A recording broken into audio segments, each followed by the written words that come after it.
One of the things I tell young men, well, and young women as well, but the young men really need to hear this more, I think, is that you should be a monster. This is where we hold them. You know, because everyone says, well, you should be harmless, virtuous. You shouldn't do anyone any harm. You should sheath your competitive instinct. You shouldn't try to be too assertive. You want to take a back seat and all of that. It's like, no, you should be a monster.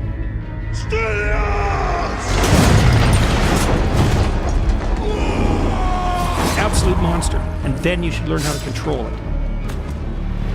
Because if you are not capable of cruelty, you are absolutely a victim to anyone who is. Surrender to me!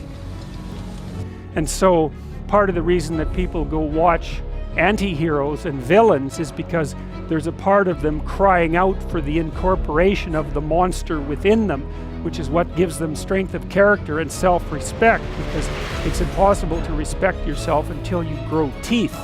And if you grow teeth, then you realize that you're somewhat dangerous, and then you might be more willing to demand that you treat yourself with respect and other people do the same thing. And so that doesn't mean that being cruel is better than not being cruel. What it means is that being able to be cruel and then not being cruel is better than not being able to be cruel. And you know, a lot of martial arts concentrate on exactly that as part of their philosophy of training. It's like, we're not training you to fight.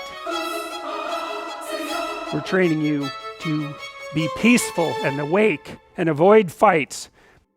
And I guess the philosophy also is that if you're competent at fighting, that actually decreases the probability that you're going to have to fight, because when someone pushes you, you'll be able to respond with confidence, and with any luck, and this is certainly the case with bullies, with any luck, a reasonable show of confidence, which is very much equivalent to a show of dominance, is going to be enough to make the bully back off.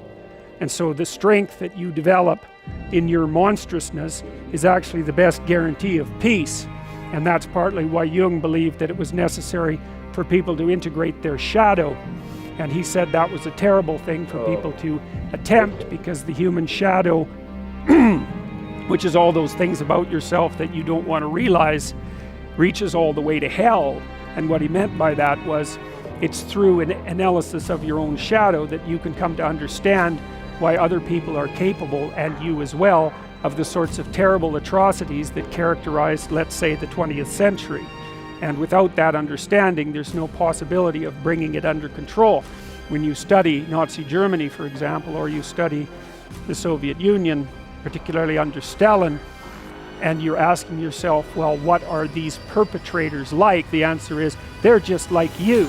And if you don't know that, that just means that you don't know anything about people, including yourself.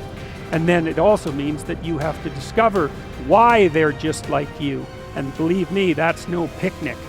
So that's enough to traumatize people, and that's partly why they don't do it. And it's also partly why the path to enlightenment and wisdom is seldom trod upon, because if it was all a matter of following your bliss and doing what made you happy, then everyone in the world would be a paragon of wisdom. But it's not that at all.